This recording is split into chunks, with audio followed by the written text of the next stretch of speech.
Hello and welcome to Inside the Americas. I'm Rochelle Ferguson-Biahi. Coming up in today's show, the woman who's accused Brett Kavanaugh of sexual assault calls for an FBI inquiry into the Supreme Court nominee before she'll testify at the Senate.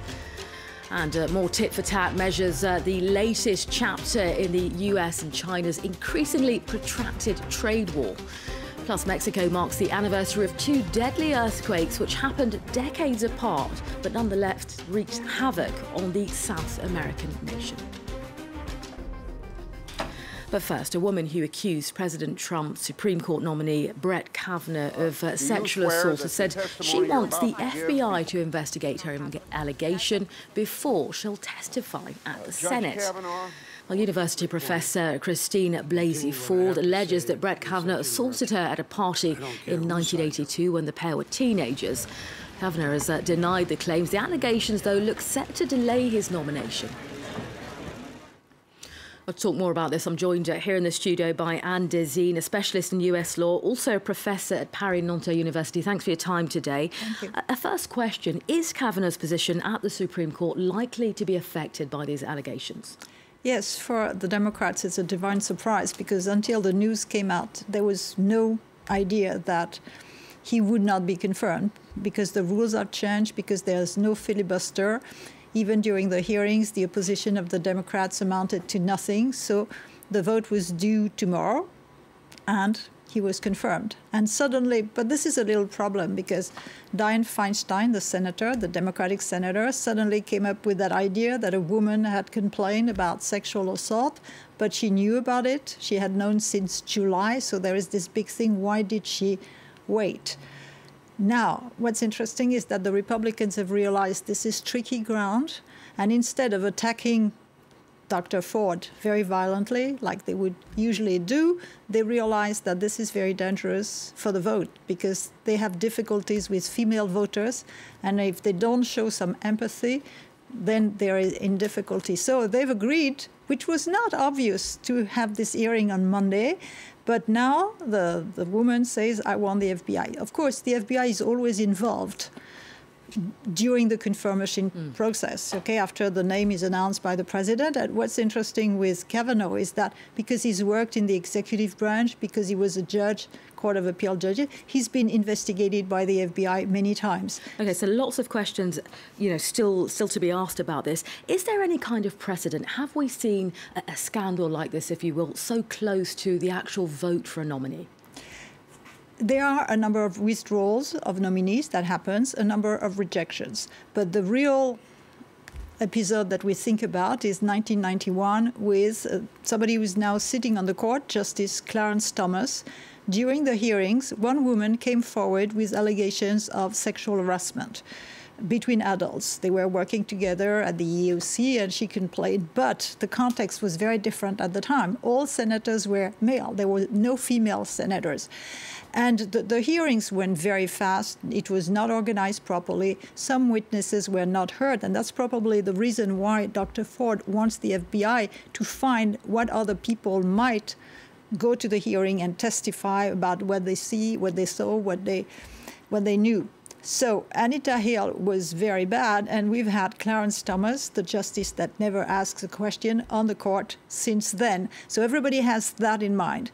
Now, the context is also a little different because we are very close to midterm elections. That was not the case when there was the hearing for now Justice Thomas. I mean, President Trump has rejected any idea of there, being a background check reopened into Kavanaugh. Is that the end of the story? Could there still be an inquiry? We don't know. The FBI has the information and they are looking into it, but they made no announcement. So it's a question of pressure now who's going to win.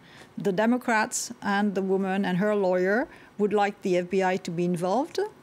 And the Republicans need to push and make sure there's the hearing on Monday, because then they can vote on the nomination and approve the nomination. If not, we are coming very close to the end of the session and then the midterms elections. And for the Republican side, it's vital that they have this nomination confirmed before the midterms, because God knows what happens afterwards. They're very worried about a Democratic majority. Well, let's stay with the midterms because they are coming up very shortly. How much could this impact those? The Republicans, before this happened, were planning to campaign not on Trump, who's too dangerous for many candidates, but on their success on pushing so many candidates to district courts, courts of appeals, and obviously the Supreme Court. So this cannot be done. And I know that there are some Republicans that in a way say, if we fail, if we cannot nominate Kavanaugh, that's good news, because we can really mobilize the base by saying, look what the Democrats have done to us. They knew about this story. They waited until the last minute. It shows that they really want to oppose dear President Trump. OK, Anne Deysine, you're a specialist in US law. Thank you. Thank you very much. The US and China this week plunged even deeper into an escalating trade war. Earlier this week, President Trump announced plans to forge ahead with tariffs on $200 billion of Chinese goods. Well, Beijing retaliated with duties on $60 billion worth of American products. The tit-for-tat move promising to hit businesses on both sides hard. Olivia Salazar-Winspear explains. Whether they deal in boats, packaging, farming or whiskey, all of these American companies are being held hostage by the trade war between Beijing and Washington. The US has now added an extra 25% in tariffs on steel imported from China. Terrible news for this yacht-building company. We have over 500 nuts and bolts and screws in each boat. You can't even buy them in the United States. They got to come from China. So it's important for us to not have tariffs on this kind of stuff. As a result, boat prices have gone up by 12%. This manufacturer of metal casing has already lost 200 million orders. We need to get the trade jobs back in the United States, and putting tariffs on raw materials, I don't think that's the way to go. Other companies are suffering from the Chinese backlash too. These livestock farmers were looking to export beef to Beijing. Now they're subject to an extra 37% in customs duty. This Seattle-based distillery had started making inroads into the Chinese market. Now they're worried that client base could be lost. This is a trend we're riding. They chose products that their consumers would have another alternative. They'll just buy another whiskey. Many US companies have called on the government to ease the tariff showdown to allow them to keep business ticking over. A message that was echoed to a certain extent by Chinese Premier Li Keqiang, who appealed to the international community to support free trade. We will make sure that all companies, be they Chinese or foreign-owned, so long as they are registered in China, will be treated as equals. Yet Beijing's tariff hike remains in place, and Washington too is sticking to its guns as President Trump defended the 10% import tax coming into effect, which will rise to 25% at the beginning of next year. You have to do something about it. We are the piggy bank to the world. Among the Chinese imported goods affected, bicycles, baseball mitts and some electronics are on the list. They could become more scarce or more expensive for American consumers over the coming months. Well, next to our image of the week, which this time is of Venezuela's President Nicolas Maduro enjoying a steak feast at a top restaurant owned by the celebrity chef Salt Bae. Well, the image, which has gone viral, sparked outrage amongst Venezuelans, many of whom are facing dire food shortages.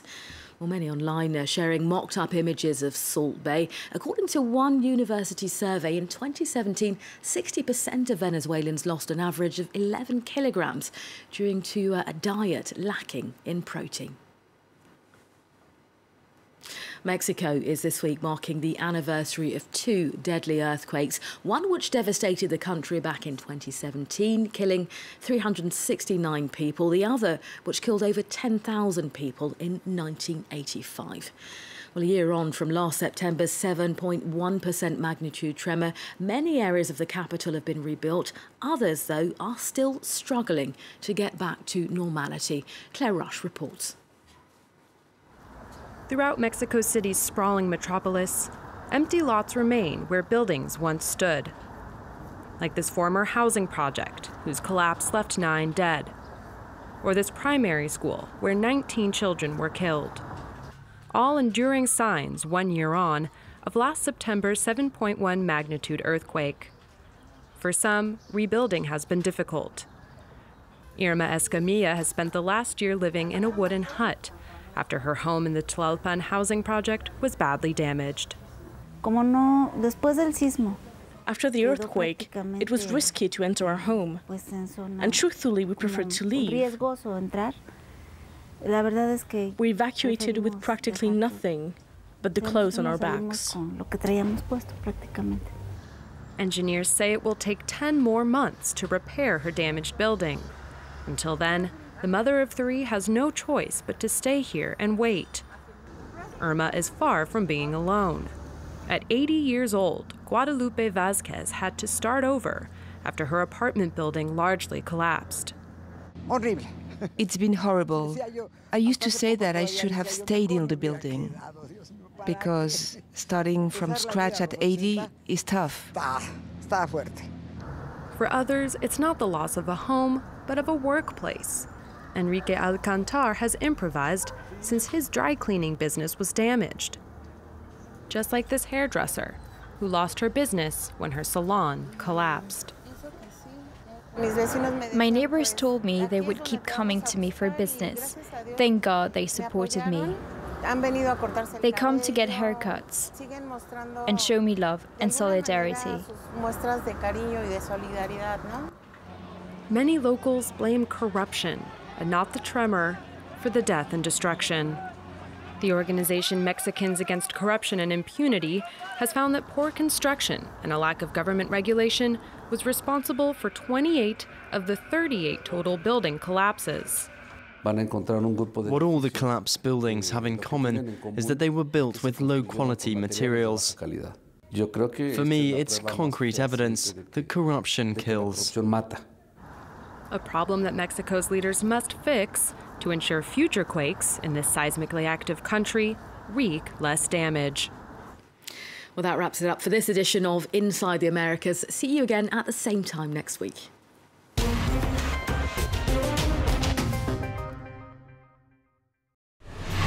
We are journalists, and normally you have to listen to us, but you have things to tell us too. Maybe you've experienced a dramatic event, or you've got something important to say. You want to make a difference. That is why we created The Observers.